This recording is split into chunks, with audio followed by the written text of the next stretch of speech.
Good morning, it's Jonathan Barrett with the morning debrief. It's Friday the 8th of July and it's the big night tonight. It's the actual US non-farm payrolls. It's I guess one of the big first tier or top tier numbers, economic numbers that we look at to try and gauge how the US economy is going. It's interesting to note that a lot of the numbers over the last week haven't been that good, yet some of the commodity prices keep on trading higher. So we might see a little bit of a disconnect there at the moment. We don't have a lot of positions on the market at the moment just because I've opted for the safer option and cull down our positions, and which is nice. Took some profits off the table because I just think that volatility tonight could be quite interesting. And if we do see some breakout opportunities there, then obviously it'll happen tonight, but then I should suggest that that could help cement the trend for a while. So that's the approach we're following, but let's have a look at the market as we do. And I guess the key here is just to have a quick look at the equity markets. And the Dow had a good night last night, which was pretty cool. Let's just grab that.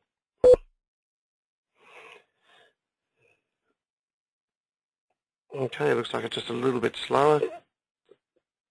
Love the internet when it's like that, which is cool. Okay, the Dow, we had a good night. The Dow was up 93 points, 12,719. S&P up 14 at 1353. Europe up 11 for the top 50.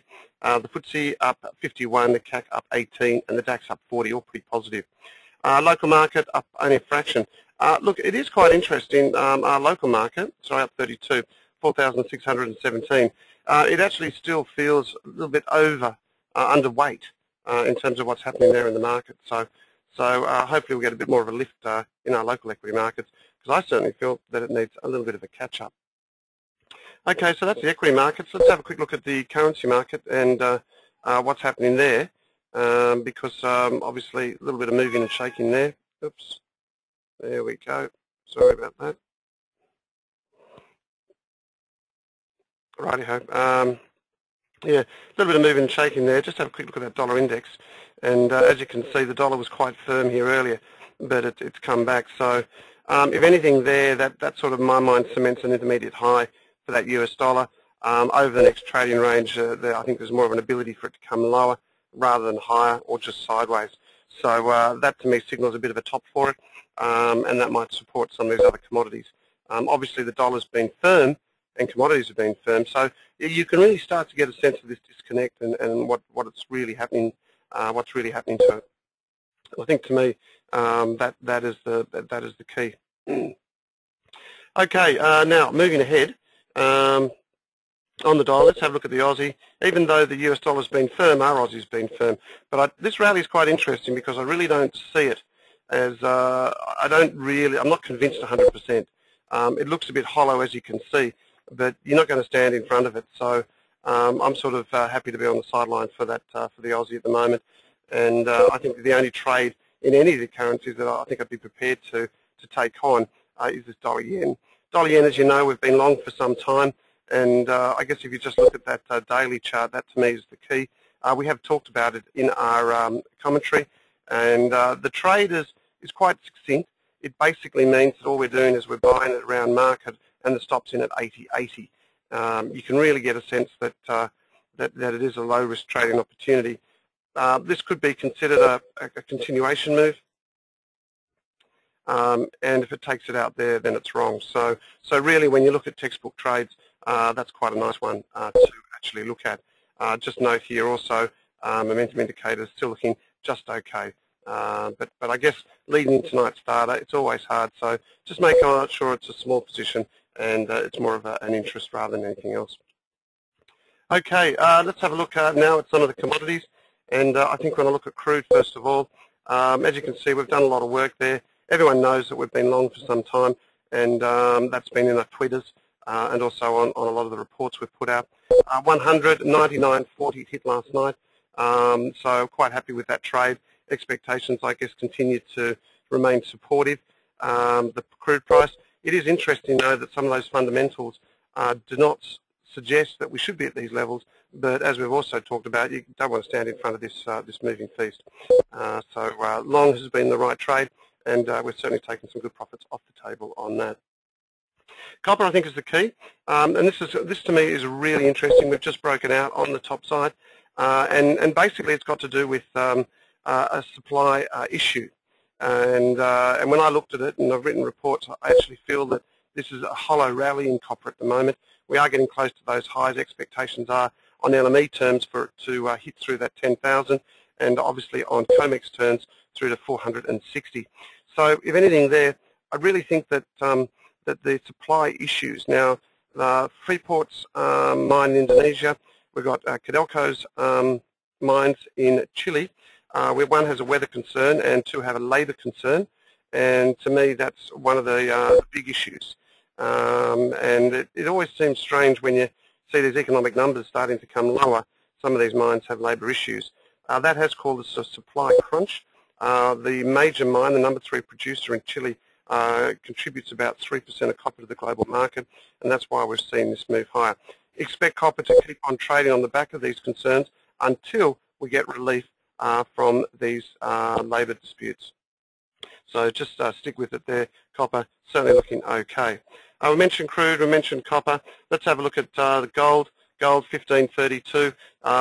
Look, as we've said in previous reports, it's always played catch-up, and that catch-up to me, suggests that it's still got legs. Tonight's obviously going to be the key. We have been long. In fact, we have been long more silver. We certainly believe in the silver trade dips to be looked at. As you can see, great consolidation, broken to the top side. Momentum indicators look good, and you're a buy dip scenario on that if you're not already long. Okay, we've just taken some good profits on that the other day. A bit too early, but still nonetheless profits. Okay, so that's the gold, silver. Let's have a quick look at the local market, and then we'll also have a quick look at those labour data coming out. There's our local market. I like it. I think it's looking good. When I look at this formation, it's broken through this consolidation pattern or this trend line. It's come back and tested it. So I'm actually a little bit encouraging to think that even if it still comes back a little bit lower, it's still a very good buying opportunity. In the range, the bifurcation points around about that 47.50. So I think it's the right area to actually start to accumulate. Okay, so that's that local market. Let's have a look at some of the softs. Wheat and corn. Obviously, quite a contentious issue in the States in terms of the removing of the subsidies, and I guess removing of subsidies could be interesting to support the price of corn, because what it means is that farmers are no longer paid for it, so they might not plant as much. As a result of that, that should support the price. In a big holding pattern here for corn, so expectations are for me to suggest 605 through to 750 is the right range. We're at the lower end at the moment. Having a look at wheat, just down a fraction, but as you can see, consolidating. This is the one I really want to focus on a little bit, soybeans. Good strong move, up 1.46% last night. Low risk trading opportunity for beans, 13.46, and the stop's down there at about 12.90.